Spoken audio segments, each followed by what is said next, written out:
and move on to the very first talk, which is by Amy Ross, and she's going to give us an overview on exploration of extravehicular mobility unit. So, Amy? So if we can go ahead, I'm the XEMU pressure garment subsystem lead, so I work on the part that's shaped like the human. I've got a colleague that works on the backpack, but we're all trying to get suits on the moon for 2024. We have a 2024 push, and then we also have the sustaining phase. So there's a two-stage plan here, and I want to highlight that. So there's a difference in what we're going to put on the moon in 2024. It's a little less capable, in some cases just less qualified, less certified, has lesser certification on it than the sustaining plan, but I'll point some of that out. We do have a planetary walking suit history, so this is not something that we've just started recently. We've been working on this for decades, and I want to show you that in brief. And then I'm going to show you what the suit looks like. If you have more questions, I do have videos and things I can show you that are probably not included in here, but you can see in the backup where I can point you at the videos, just so you can see what these suits look like moving. We actually do a decent job of that you may not realize. So suits are more capable than what you're used to seeing with the EMU. Okay, let's move on. And that's because the EMU was designed specifically for microgravity, right? The suit lower torso was meant to be stiff, and it is. Okay, so like I said, there are two XEMU configurations. There's the 2024 Boots on the Moon configuration and the sustaining. Our 2024 configuration is being built for the slightly different requirements. Largely, we did one big, here's our requirements for a moon suit, and that included the sustaining. It was pointed at the sustaining side of things. But then when we had to do something in shorter term than originally planned, we backed off for this near-term configuration. So we're only certifying like for 6 to 8 EVAs, and we have limited dust mitigation, and there's some other things that we aren't necessarily getting all the way up to, I want to use this thing for months on the moon stage too. But we are going to that stage in the sustaining configuration, and so that's going to support like 78 EVAs and much stronger dust mitigation design elements and other things involved in it. So that's the point there. Let's move on. So this 2024 suit will be used both on the space station and on the moon.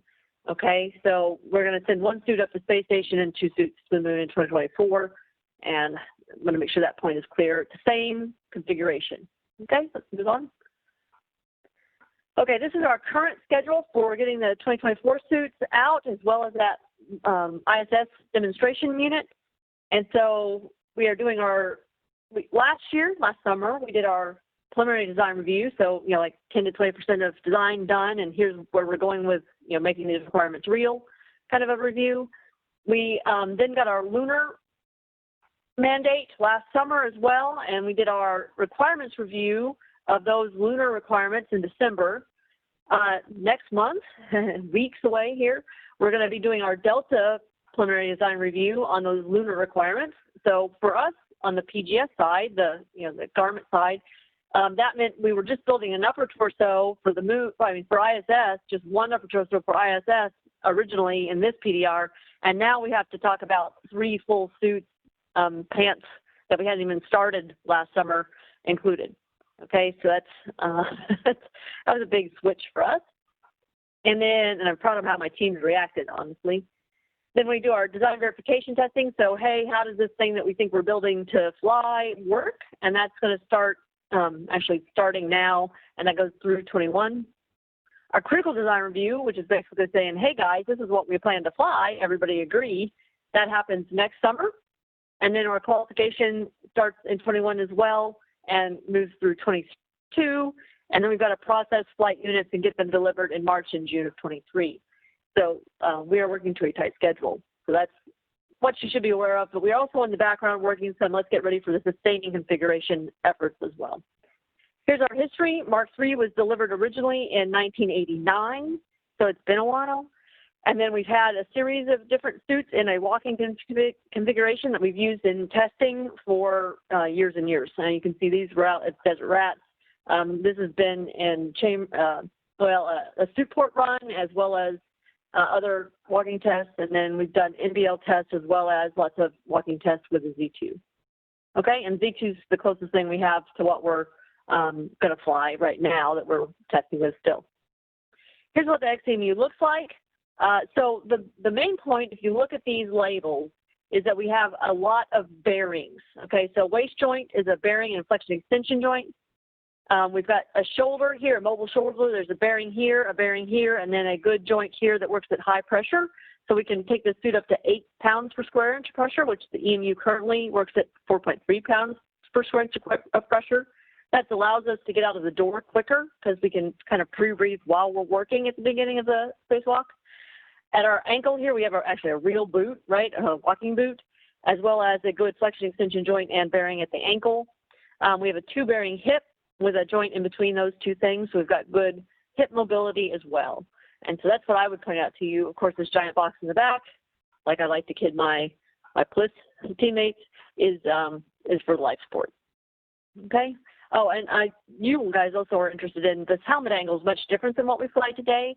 It's much more angled, so you can get better downward visibility for walking. Okay. Go next slide.